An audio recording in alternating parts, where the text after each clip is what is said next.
পাখি চলে যায় বলতে পারে? মা, কেউ কি আমরা বলতে পারবো যে আমরা মৃত হয়ে মারা যাব?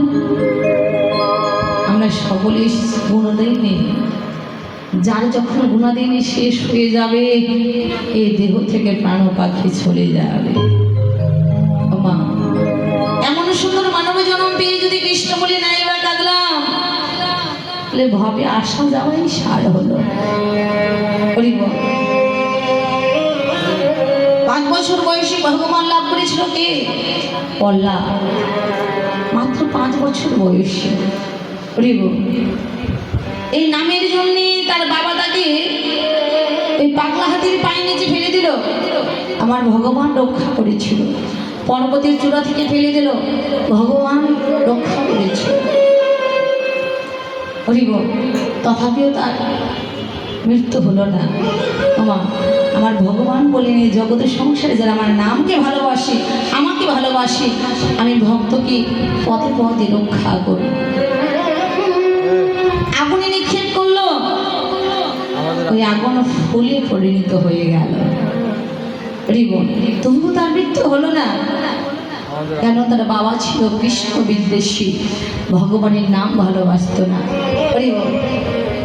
সে এত অত্যাচারী ছিল, দুষ্ট ছিল, হরিনামকে ভালোবাসত না। দেখুন, যখন ওদের গর্ভে ছিল ওই পল্লা, যখন গর্ভে ছিল 1 মাস ভাগবত কথা সাধন করেছিল তার মা কয়াধ। আর ওই পেটের ভিতর থেকে সে ওই ভাগবত কথা সাধন করে সেই ভক্ততে পরিণত হয়েছিল। এই জন্যে মায়েদের গর্ভে যদি সন্তান থাকে, তাদের টিভি দেখতে নেই, তাদের অন্য কিছু দেখতে নেই, তারা সবসময় যদি এই ভাগবত গীতা পাঠ করে, 7ম গর্ভ থেকে ওই সন্তান সকল কিছু বাইরের কথা শুনতে পায়। গীতা ভাগবত যখন পাঠ করবি, ওই সন্তানটি ওই গর্ভ থেকে আস্বাদন করতে করতে সে ভক্ত পরিণত হবে। আর কোনো পরিবারে যদি একজন কৃষ্ণ ভক্ত হয়, তার 14 পুরুষ উদ্ধার হয়ে যায়।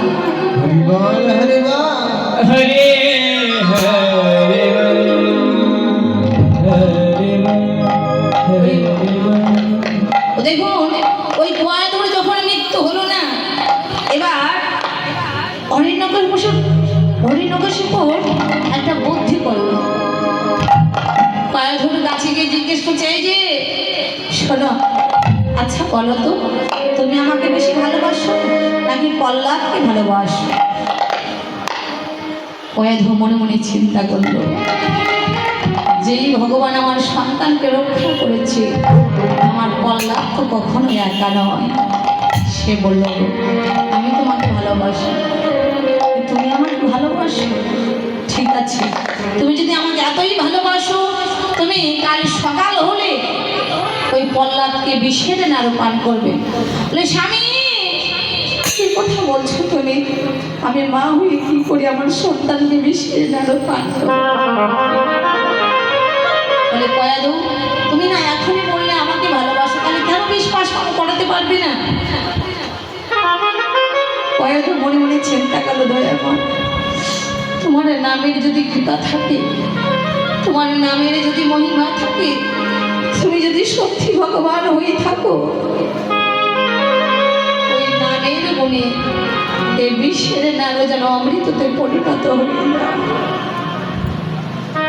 ওই কয়াধু সকালবেলা বিশ্বের নাড়ুকে হাতে করে নিয়ে চলে যাচ্ছে কারাগারের মধ্যে। যখন এই কারাগারের মধ্যে গিয়েছে, এমন সময় পল্লাদ মাকে জিজ্ঞেস করছে, মা কি এনেছো? একটু তাড়াতাড়ি খেতে দাও, আমার খুব খিদে পেয়েছে। কিন্তু মা একটি কথা জানতে চাই, ও মা, আমার বাবা ভালো আছে তো? বলো মা, বলো। কয়াধু বলছে, তুই কি রে, তোর যেই পিতাই হরিনামকে ভালোবাসিস বলে তোকে এত অত্যাচার করছে, তথাপিও তুই তার কথা জিজ্ঞেস করছিস? মা, সে তো আমার পিতা, সে তো আমার গুরুজন। মা, সে আমাকে কষ্ট দিচ্ছে না, এটা আমার কপালে লেখা ছিল, তাই তো তোমার যারা এই জগৎ সংসারে বৈষ্ণব হয় তাদের মধ্যে সর্বপ্রথমে ধৈর্য থাকা লাগবে। যার মধ্যে ধৈর্য নেই সে কখনো বৈষ্ণব হতে পারে না। তার ভিতরে ধৈর্য আছে। বলে মা আমার কপালে লেখা ছিল তাই তো এমন কষ্ট হয়েছে। মা বলে আমার বাবা কেমন আছে?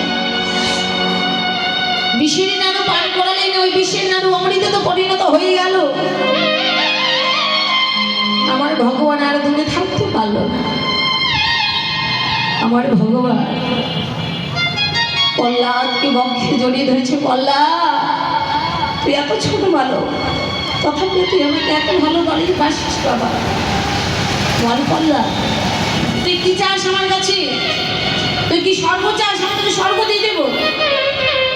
তুই কি বিশ্ব ব্রহ্মাণ্ড চাস? আমি বিশ্ব ব্রহ্মাণ্ড দিয়ে দেবো। নাকি তুই ভগবান হতে চাস?